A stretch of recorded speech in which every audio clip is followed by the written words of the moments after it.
All right, can you hear me fine?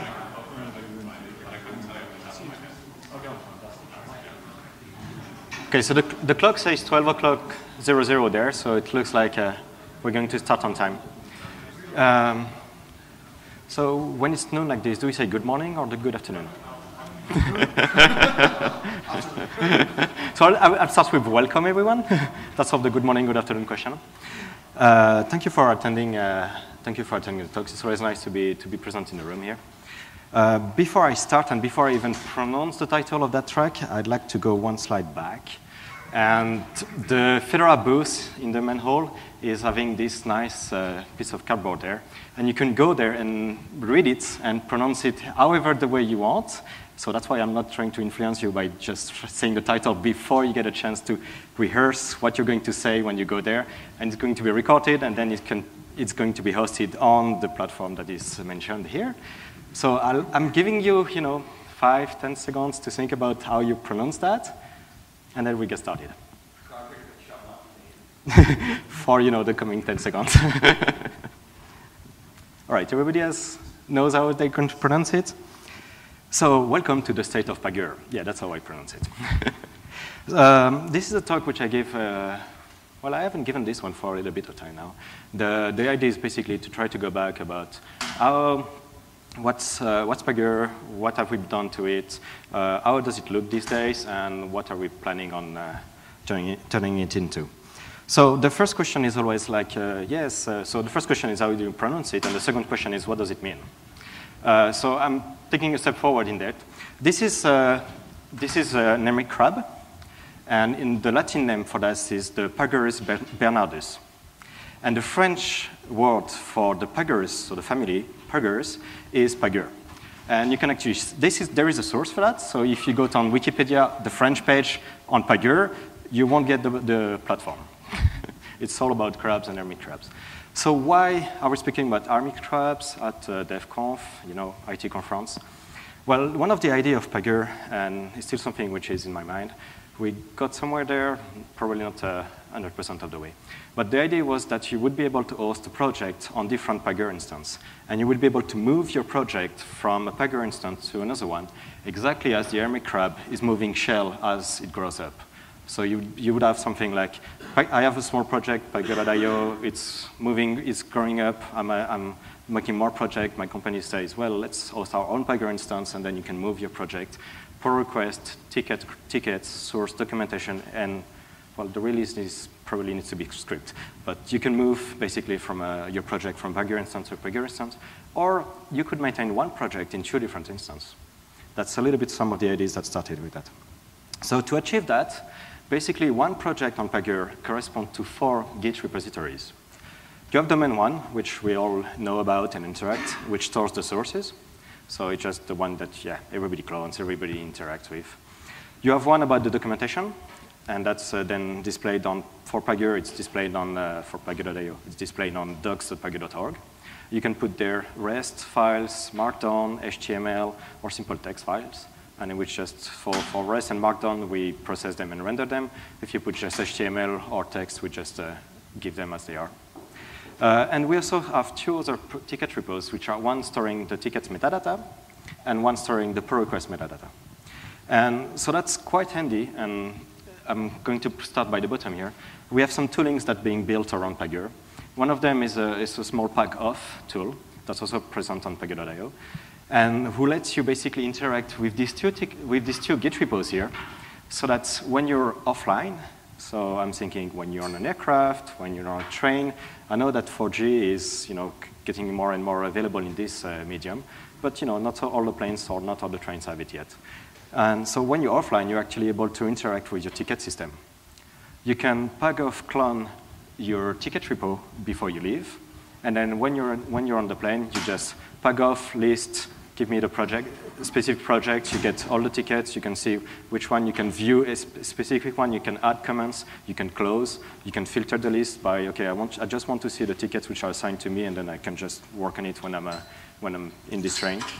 And so it lets you do that all the way when you're offline, and then when you're online, when you come back online, since it's a Git repo, you can just git push, And if you have enabled the corresponding Git hook, the database will be synced up from the change that you've made. So if you've added a commit, you git pull, you probably want to pull rebase before you push. So you pull rebase, you get the changes that happened while you were offline, and you git push, and tickets that you fixed get closed. You still need to do the pull request opening step, but that allows you to interact with the ticket offline. So that's pretty cool. Another tooling that's being built is the pag utility, and that's very much more towards the first one of these Git repo, the source repo. It allows you to do add upstream to your Git repo. It's just a small utility that helps you to interact with Pagure. I was also pointed out to a third tool, but the maintainer told me that not to put the URL there yet, which has the similar idea of some of these tools, but relying on the API. So you don't need to even clone the ticket Git repo. So there are tooling going on. Ultimately, I'd like to pag off to merge in pag itself. It's just something on the to-do list. But that's basically, that gives you a little bit of a gist of what Pagure is about. So let's go back to what we have done over the last year or so. We've treated some of the most wanted features. One of them was active milestones. So you can define milestones to your project, and you can assign tickets to the milestones, and that renders in the roadmap page. Except that some projects have lots of milestones, which means that when you go to the UI, you have lots of milestones at the top, and then the roadmap page can be very big as well. Or when you just want to assign a milestone to a ticket, that drop-down list is also very big. And I'm speaking about SSSD projects here. So they really have a lot of milestones. So one thing that they have asked us is simply, could we just, active and inactive milestones? Could we just hide milestones which are passed? We just mark them as inactive. So that's something which they have requested us for a little bit of time now, and it's finally coming up in the next Pagure release. So they'll be happy about that. Something else that was asked for a little bit of time, it's the capacity of tagging ProQuest, so you can add tags to issues. Now you can also add tag to ProQuest. We're still missing on the logic to exploit these tags. So there were some requests to be able to say, well, this pull request needs testing, so I'm tagging it for needs testing, for example. But then or needs refactoring, for example. And then I don't want to see it anymore. But then we probably want some logic so that the person who opened the pull request is able to remove that tags once the refactor was done. So these are the kind of logic that we need to still build on. So if you have use case for tags on pull request, feel free to open tickets, and that will help us improve that aspect of it. Something that, we're not GitHub, we'll never be, but something that was asked for quite a bit of time was the capacity of tagging, starring projects. So you can now go on pagure.io/pagure and press the star button, which is basically a glorified bookmark. At the end, you get all the people that are interested in the project or that started the project, and you get your own bookmarks in the drop-down at the top near the avatar. Something which was also missing was the capacity of getting statistics for each project. So we've started on that. There are few options here. The last one still has issues. It's not being worked on. The number of forks has gotten merged into this statistics tab. And what you're seeing here is the author statistics, so how many commits per person on that repo. These are the Pagure stats from not so long ago. Well, this is March, since the beginning of the project. So the project was started in March 2014, so it's reaching its 4 years now. And well, I've made over 5,000 commits. Ryan made almost 200. Yeah, there is a small tail issue here. Another nice one is just we go through all the commits, and we give you for the last year how many commits a day. So you get an idea of the activity of the project when you have spikes or when it's slowed down. The nice thing about Pagure is that you basically see that there is always a little bit of activity. It doesn't spike to 100 often, but it did. And then, but you get some idea of the activity of the project. Is it still alive or is it dead? How many people are working in it? So it does give you some ideas of how healthy a project is. And then one of the last UI feature I want to present today is the possibility of flaggings, flagging commits. So this, we had flags before, and flags are basically this small, I'm trying to find a synonym for that. Sorry? Yeah, status, it's a way for a third-party tool to report an information to a pull request and now to a commit. You see that in GitHub quite a bit with something like Travis CI. You have some lint bot that sometimes when you open a pull request, they run the test, they run the lint, and they report, well, this passed my requirement, this didn't pass. So that's basically the same idea here. With you can run them on pull requests, and now you can also run them on commits. So in the example here, we have a tool that's called Simple CI that's on every pull request on the Fedora dist-git, does a scratch build, and tells you, did this pull request break or not, building that package. And then we have another CI pipeline. So this one built successfully, this one is running. So we have different status, different, you can have as many flags as you like. So that was something that we added recently, and with the idea of using it in Fedora for all the CI initiative that's bubbling up. So that's about it for the UI side of the changes. Now on the backend, so these are the things that you don't necessarily see, but actually does impact you. One of the things we did is we moved a number of the processes that were interacting with the 4 Git repos to be asynchronous to asynchronous workers. That has been quite nice in a number of ways. It's been making the front end quicker in some cases, and a little bit slower in others. I'll come back to that. But one of the main ideas of that is that we are now able to scale up more workers as the growth of the project, of the load on the server increase. And we actually want to do more of that. So there will be more processes moving into that. We may also need to prioritize the process. So that's something like merging a pull request or forking a project is a higher priority than, for example, updating the metadata in the issue Git repo. Because the issue Git repo, if the information is already in the database, and if you don't use the Git repo for the ticket metadata, the fact that it takes longer to update is less important than you on the UI trying to fork a project or to merge a pull request. Something else that we needed, and that was at the time when Fedora pagure got deployed on Fedora's dist-git, was being able to improve on Getalight, on the integration with Getalight. So pagure sits on the top of Getalight for a few reasons. It's very well known by sysadmins.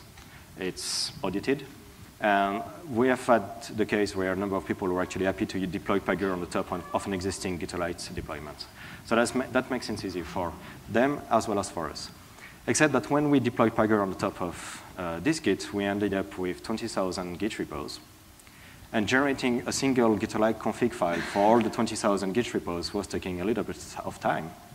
And then you need to recompile it. And that's one of the processes that has been given to one of the async workers. Except that when you have four workers that are all trying to read the same file and recompile it, well, they end up stepping onto each other's toe. So we had up to 45 minutes to regenerate that configuration file and push it to the Git repos, which means that for 45 minutes there was someone waiting behind his screen with a nice, we are processing your task, sorry it's taking a while. That's just not acceptable. So what we did is basically we moved that process to have a dedicated worker. So we now only have one worker that processes the Getalight request. The other optimization that we did is instead of regenerating the entire file, we're just regenerating the part that concerns the project that's being updated. So that makes things much quicker. In average, we are between 1 and 3 minutes to regenerate that file. The issue is, when someone sends, or when a group of people, we have had the case recently where there was a Fedora classroom on RSC, and one of the exercises was fork a project.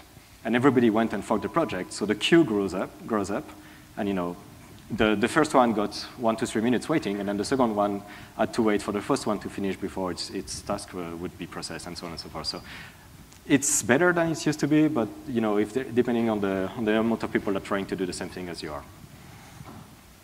Something else that we've added is openID Connect support. So currently we support openID, regular openID, We have two ways of running it. The regular plain openID, and in the configuration file, you point the openID server you want to hit, or FAS, the Fedora account system. The Fedora account system uses openID. The only difference is the Fedora account system asks that you sign the Fedora project contributor agreement. So pagure.io uses the regular openID. The deployment of Pagure on dist-git requires you to sign the Fedora project contributor agreement.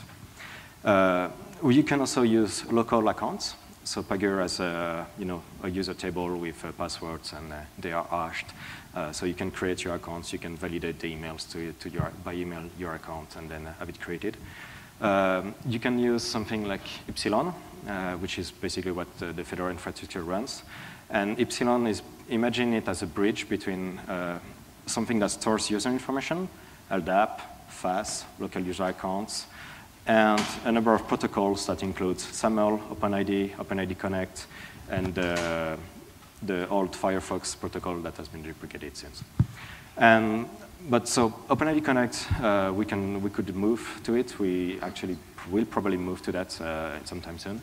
But that also gives you basically, you can suddenly run a Pagure instance and log in to your Pagure instance via Google account. So if your company or if your group, your team is using Google accounts, well, you can suddenly deploy a Pagure instance and log in using this, and you don't have to do it to take care of anything on the authentication side.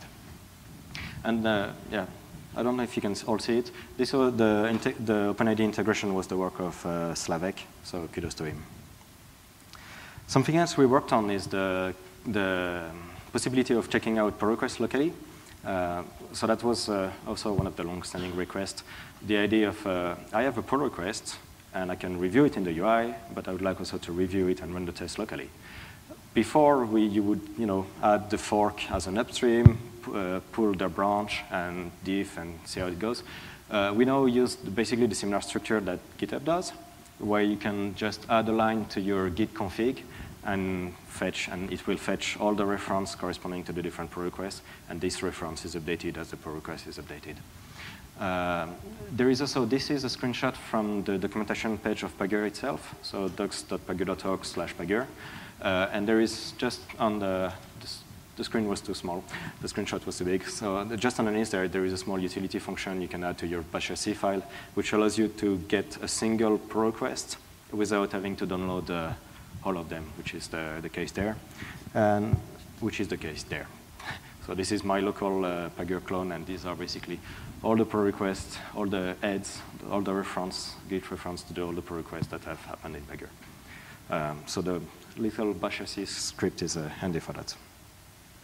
All right, so that's about what changed, recently in the past year or something.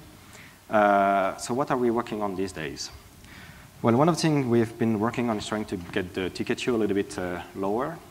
We were at 330 tickets open not so long ago. We are down to 315, and there are 20 pull requests open, of which I'm sure there's at least 5 fixing 5 tickets. We're probably around more about 310 tickets.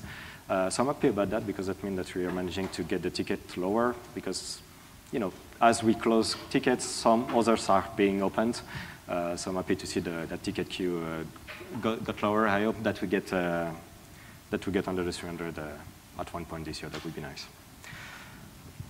Something which we just did, and that's why the next release of Pagure is going to be the 4.0, is that we have been re-architecturing, that's a terrible word to say for a French person, a lot of things within the source themselves. So it's not user impacting, but if you have like a local script that hits directly the internals of Pagure, you probably will need to change that one. So that's why we've done the major release.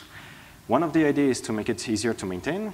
And one of the more important ideas is to be able to expand Pagure outside of its core logic.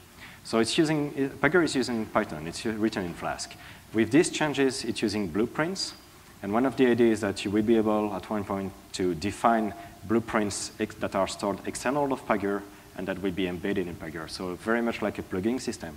Think of it like we want to run on dist-git and to have a dedicated endpoint on dist-git that tells you what is the build corresponding to a commit hash.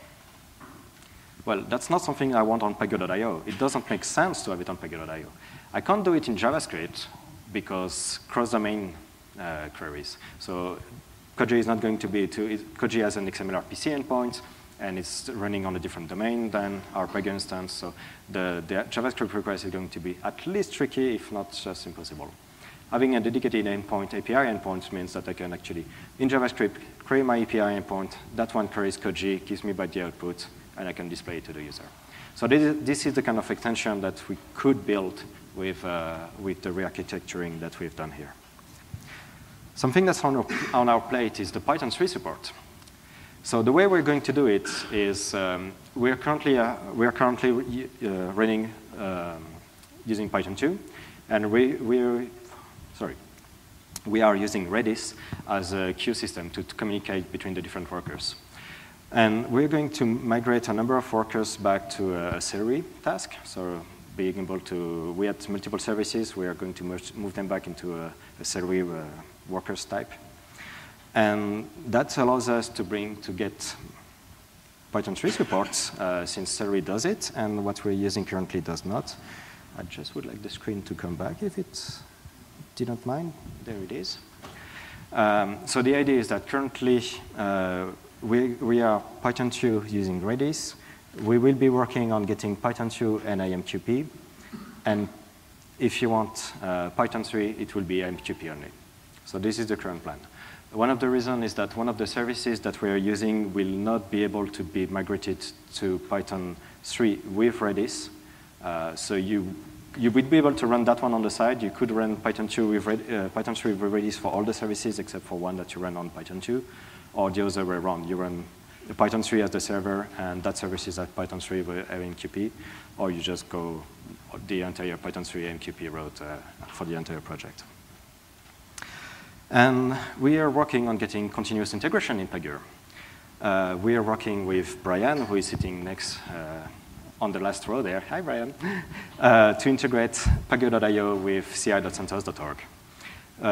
We have added support on Pagure for newer Jenkins instance. The Jenkins integration was done by one of the Google Summer of Code students a couple of years ago. I would like very much this to stop blinking.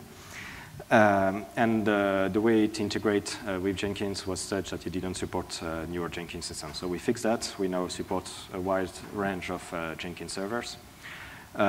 We are already triggering tests on ProQuest. We need to work on being able to trigger tests on commits because we have had this request. And then we need to report status. So we need to report status on ProQuest. That's already done. We need to report status on commits. Well, we have the possibility of doing it. We just need the tooling that actually triggers on commits and does the reporting. So we have flags on ProQuest. We have flags on commits. We just need the tooling to loop the loop, basically.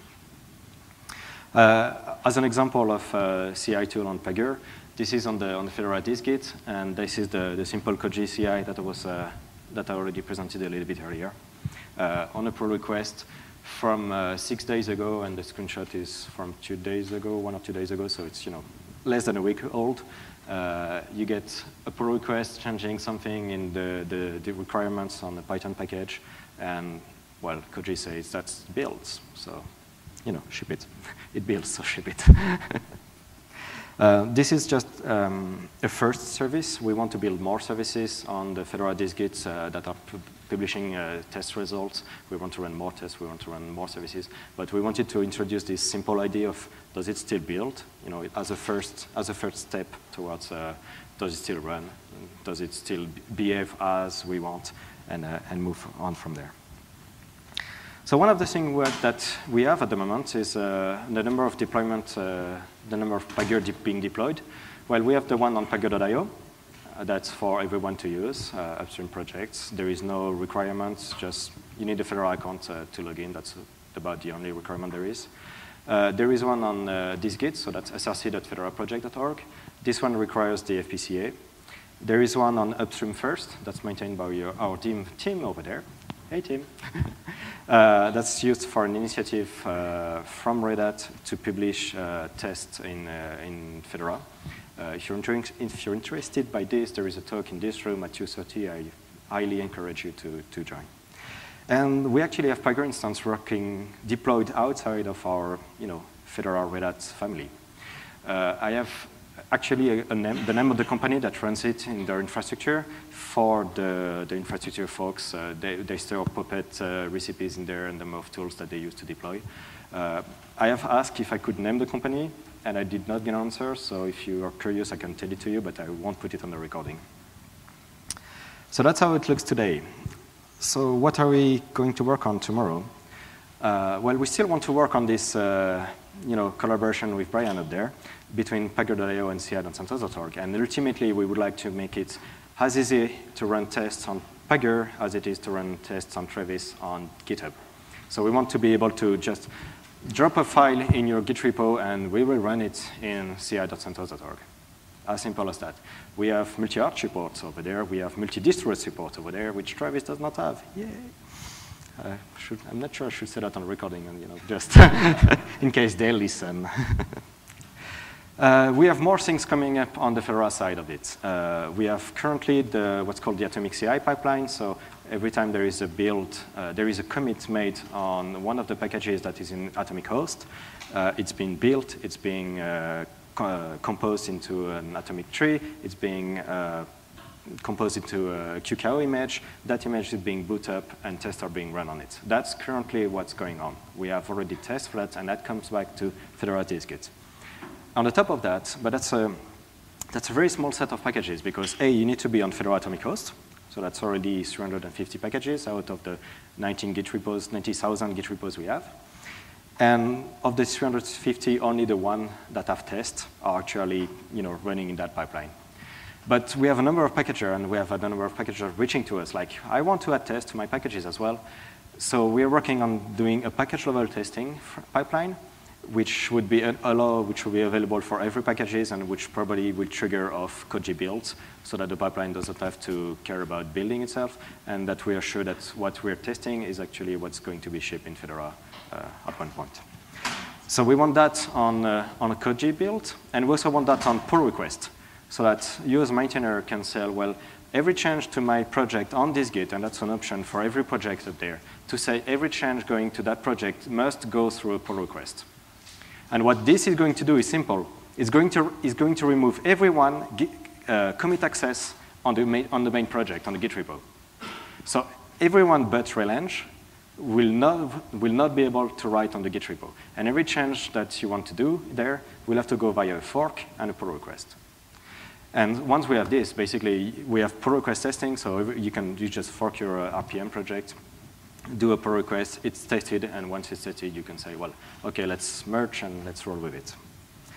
Something else we're working on is basically being able to deploy Pagure on OpenShift. Pagure has a number of services right now. Some of them are presented here. We have Epsilon, we have PostgreSQL, we have the Redis server, we have the Pagure itself. Since it's on the top of Getalight, we have an SSHD pod, and we have the workers, that's the async worker that I've already mentioned. Not all the services are there at the moment. I'm thinking like the service that allows refreshing the page without reloading it. That's the server sent event server. Is not listed in there. That's still something that we need to work on. But basically, we are getting to a place where we will be able soon to deploy Pagure on OpenShift. And I know the person that's behind that is Slavek and Andrei, and I know them, and I know that they are both also eager to publish the work that they are doing to make it open source, so that other people wanting to run Pagure on OpenShift will be able to do so. There is still one thing to do is we still need to work on Getalight. We're still slow. We're relying on a patch upstream that has been reverted. So it has not been reverted on the Fedora RPM, so that's why we're still safe. But there is still, I've been in contact with upstream, and I want to give a big round of applause to him. Sitaram has been most helpful. He's a Fedora user, and he has been very most helpful to help us understanding what are our needs, what are the problems with Getalight, and how we can fix that. So he has proposed a number of options, and I need to basically go back and see what are the changes we need to do to Pagure to benefit from them. Something else we're working on is, that's a project from Patrick Outerwijk, and it's Git Panner. So if you've ever read the blog from GitHub, they have a technical blog on which they publish how they develop their infrastructure. They have one tool, I forgot the name actually, but they explain a little bit how they are doing how it's going on when you do a git push on GitHub. Basically, when you do a git push on GitHub, it pushes the changes that you're doing are sent to 3 different servers, and at least 2 of the 3 need to hack that they receive the change before the push can be completed. Git Spanner does basically the same thing. It goes to a pool of n workers that will all store different copies of the Git repo, and the majority of the workers needs to agree with the need to hack that the change has made it to them and that they are stored it on disk before the push can be completed. One of the key advantages of that is that will allow us to load balance pagure, that will allow us to load balance this Git. This is something that we are not able to do at the moment, and I'm not speaking only about because of pagure itself, but also on the old disk Git before we had pagure. We are not able to load balance it because we need access to all these Git repos, and we need to make sure that there is no 2 processes trying to write at the same Git repo at the same time. So if we give multiple endpoints to these Git repos, we are not going to we might have race conditions and people stepping on each other's toe. So with Git Spanner, we solve that problem. We also help with backups. Your Git repos is always in a cluster of n or more nodes. So that on the backend part, it will make things a lot easier. And the idea is to roll out with this fairly soon and to have it opt-in. So if you're curious, we'll probably announce it, and then you can just see an opt-in. Oh yeah, there is one thing which I have not mentioned here. On the things that we want to do, we want to have mailing lists integrated for Pagure projects.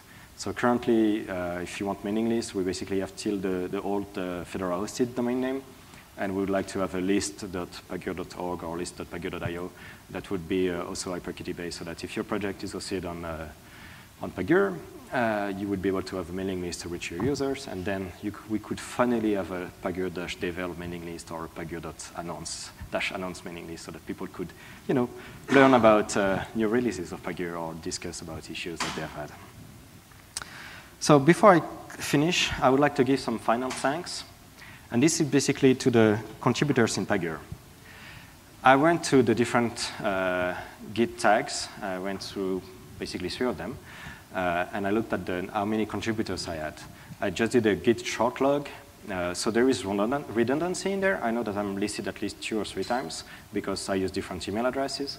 But basically, in April 2016, we had 42 contributors.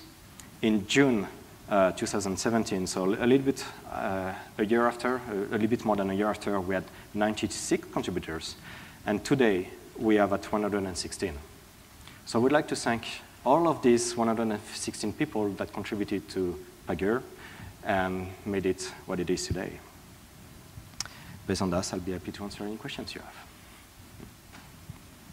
Adam, please. I think you may actually have pipeline integration with commits, because I found it yesterday, and that's a separate related presentation. So the question is more of a comment. I may already have pipeline integration on commits. I'm very glad to know it.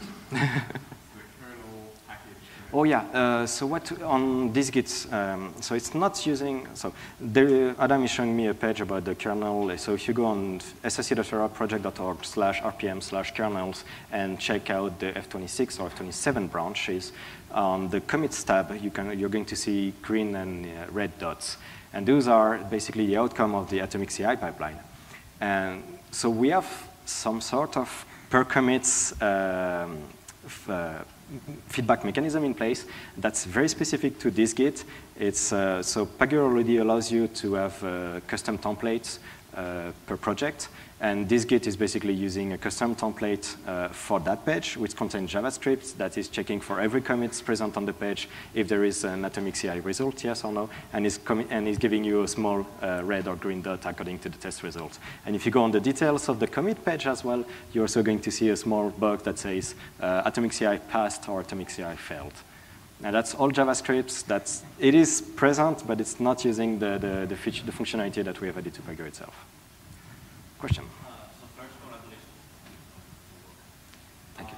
So while I see that there are a lot of improvements and a lot of reason to make Pagure interactive with Fedora and simple, I wonder, having GitHub putting the bar so high and alternative free software alternative like GitLab, what were the main reasons to create Pagure? So the question comes back to why pagure in the first place? GitHub has made the bar very high indeed. One of the main drawbacks for GitHub from the Fedora point of view is basically it's not open source. So that basically put that, that whole discussion back in the box. The GitLab one is a much bigger discussion to have. One of the issues with GitLab is that the Fedora infrastructure wants to deploy RPM at the moment. That's the way the infrastructure is built and maintained. And there has been several years of Google Summer of Code student trying to get all the Ruby stack package so that GitLab was available in Fedora. To this day, you can still not do DNF install GitLab. And that has been the biggest pain point. I've also have experience from, well, this is feedback from people maintaining GitLab instances that once setting it up is fairly easy, maintaining it in the long term is much harder because of the Ruby ecosystems and dependency where you need a very specific version of a library to work with this, and backward compatibilities being broken from time to time. And I need to be very careful what I say because the Ruby stack maintainer is sitting right behind you, so I'm going to have trouble otherwise. But yeah, basically maintainability, Ruby is not a language that our team is used to. Python is. Pagure started as more of the original creation of Pagure started with an experiment where I was curious about investigating the Python Git integrations, and I looked into pygit2, which is based on libgit2, which is a C library implementing the Git functionality, and pygit2 is the wrapper on the top of it. And I figured out that you could easily browse commands, and then you can easily diff branches, and you can easily commit things. And little by little, I started to do a glorified C-Git interface using Python. That was just a research project. And it was also at a point in time where the Fedora release engineering team was looking towards creating a more welcoming platform to work with them. GitHub was not an option. GitLab was not available. And they looked at some of the alternative. There was a Fabricator that was maintained internally, but did not include some of the, for reasons that I actually do not know, did not answer to some of the questions that the Relange team had. There is another Python project that's very much dedicated to code review, and I'm not thinking about Garrett, another one, that didn't have issue tracker, for example. And I had met the upstream of that project, which I'm trying to remember the name of, but cannot, at PyCon US, and basically issue tracking was something that they had interest in, but it was really long term, and even if someone was to contribute that work, they were not sure they were that interested in.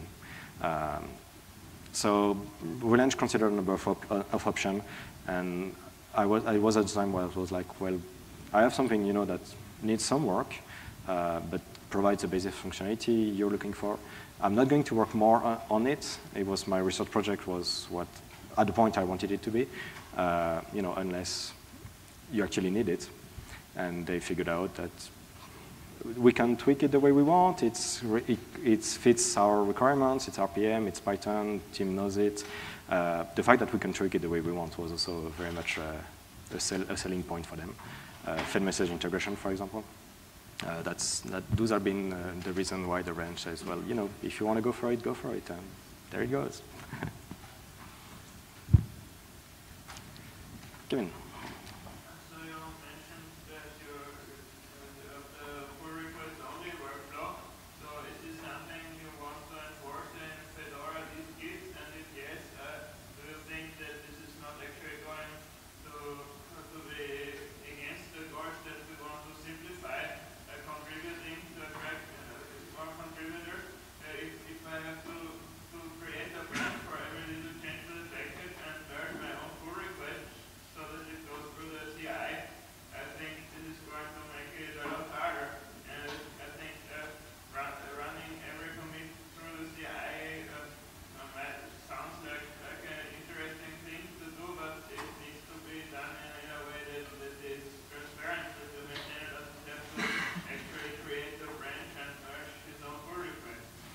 So the comment that's being made, and the question and the comment is about the pull request only workflow on this Git. Do we have plan to make that mandatory? Not at the moment. So there are, about the pull request only framework, you have two options to do that. For each project on Pagure, if you go to the settings page, you have a project settings block at one point, and you can checkbox and say, well, I want this project to be pull request only. Or you can have a global instance-wide configuration key that says, all the projects in this Pagure instance must use a pull request-based workflow. I have no intention of changing that configuration key, anytime soon in the coming probably 2 or 3 years. I would encourage people that want to build a pull request only workflow to just check that mark that checkbox on the settings page. That's entirely based to the maintainer. I have absolutely I would encourage people to do it. I would have absolutely no plan of making that mandatory in any way. I don't think I agree with you on the assessment that it will make contributors' life harder, new contributors' life harder. Existing contributors, potentially, but you get the advantage of having test results before it's merged. So this is very much a conversation we need to have with our current packager and try to convince them that having tests run before something happens to Fedora is better than having tests merged after, even if we have introduced already a getting point in body so that broken updates cannot go through without a human intervention saying, yes, I want this to go through, even if it's broken. Does that answer your question? Yes. Thank you. Vit. It's like related. I would say that some people already adopted this workflow because it brings benefits, but my concern is about replace items to request because you like have to upload these sources or not. Should you upload it before you submit the pull request because it might not be accepted and so on. So do you have some idea where this will go? Like if this look-aside cache will be able to get rid of the sources which are not used or something like that? So we are back. That's an interesting question. We are back to the very specific use case of Pagure on this Git, and the question is. Basically, the pull request workflow is an interesting one, except that we have not everything in Git on Fedora. The complementary part of this Git, so this Git is an application that's basically divided in two sides. One is the Git repos, and the other one is the local-side cache. And the Git repo makes a reference to files that are uploaded to the local-side cache, and you need both pieces to be able to build an RPM. So if I'm as a contributor, I open a pull request against Ruby on this Git, and that to update Ruby to a new version. And if Vit here merge the pull request without uploading the sources, or if I don't upload the sources,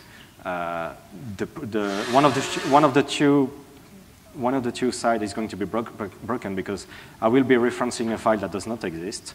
So I can't directly build from that commit. The question about uploading the files to local-side cache or not, if I'm a packager, I would probably do it so that the other person I'm submitting a pull request to doesn't have to. The issue is non-packager cannot upload to local-side cache. A better answer to that is the fact that Koji supports the fact that the URL 0 is a Git repo. And the number of projects out there that are using Git is quite phenomenal. So for the 20,000 packages that we have in Fedora, there are a fair number of them that are probably using Git repos upstream, which means that instead of relying on tarballs, we could directly point to the Koji to the Git repo upstream and specific commits or tag, and let probably commit is better, and let the Koji handle that. And the local-side cache, therefore, is no longer a problem. Actually, there was like a related concern that people wanted Koji or something to download the sources, because they had actually different concerns because of downloading big amount of data and so on. But this would be really nice if it worked this way, like uploading to Getalight cache. I do know that Koji supports that framework. It needs someone to go and talk to release engineering, figure out what needs to be done. It needs someone to lead that initiative, basically. and currently my plate is full. Any more questions? What's in the CI pipeline?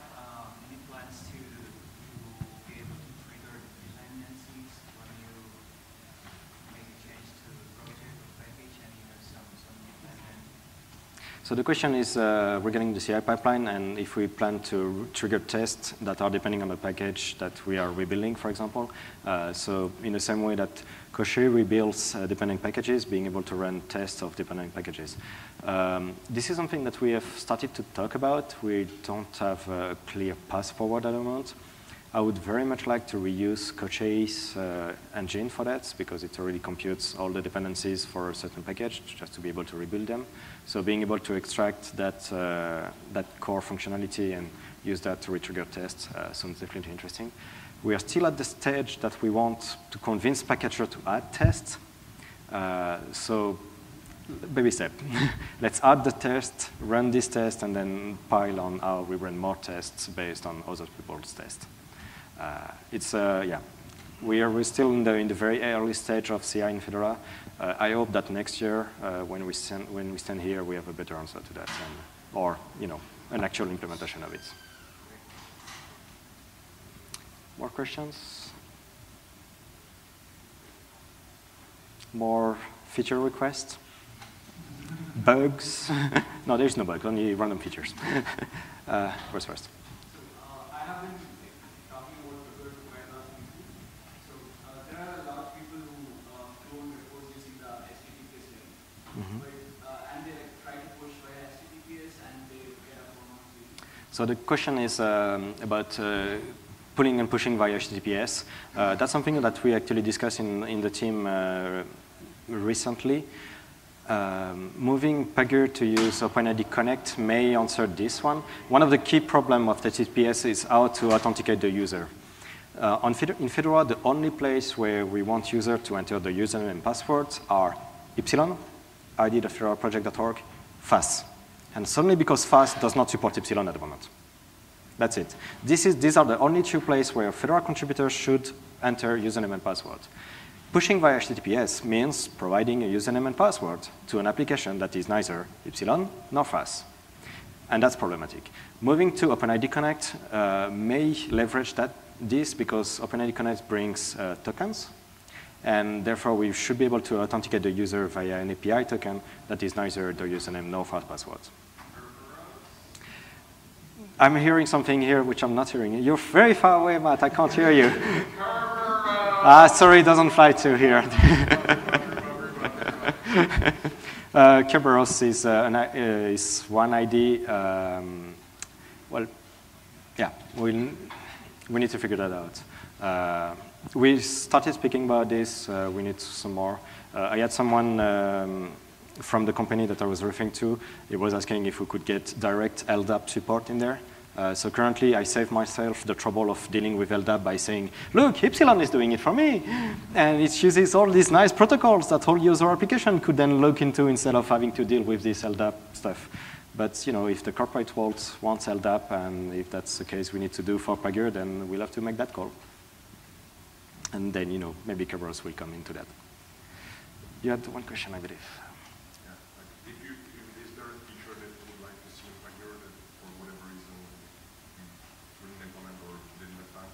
If there was one thing that you could just magically add, what would it be? If I have one thing in Pagure that I could make magically go, I think I'll go back to the 315 tickets, which are listed on earlier in the presentation. That's about 315 features and bugs which I would like to have solved. Picking one of them is, yeah. I'd very much like to make the UI more responsive. I think spending, working more on the workers, trying to make more, to consolidate on that, trying to find a way. And the OpenShift work here is also very interesting because of the possibility of increasing the number of workers as the load increases. These are things which I'm quite looking for, that we could manage. Last question. One feature I'd like to see would be that the repository view, and especially about I would like to see be able to see the history of a specific file. Or the commits in the repository.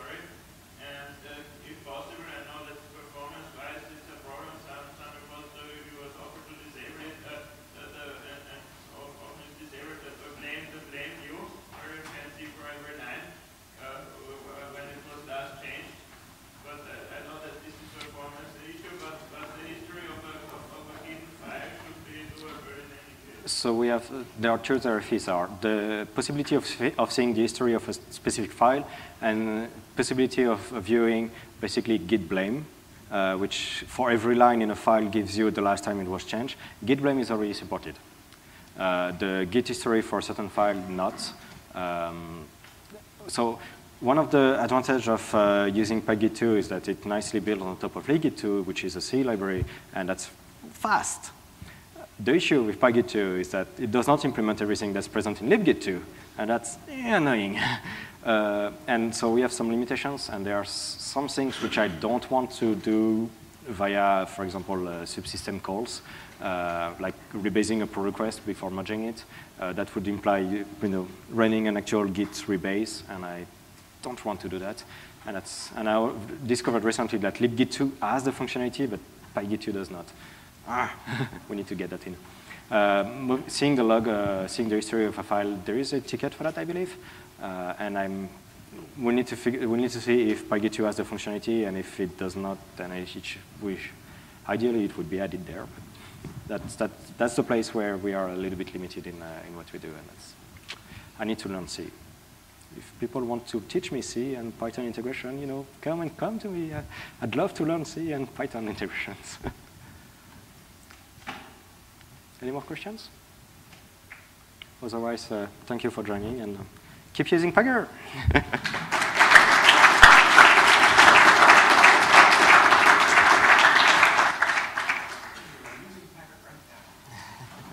Are you reporting a bug? Are you reporting a bug? I just said I wanted the ticket queue to go lower.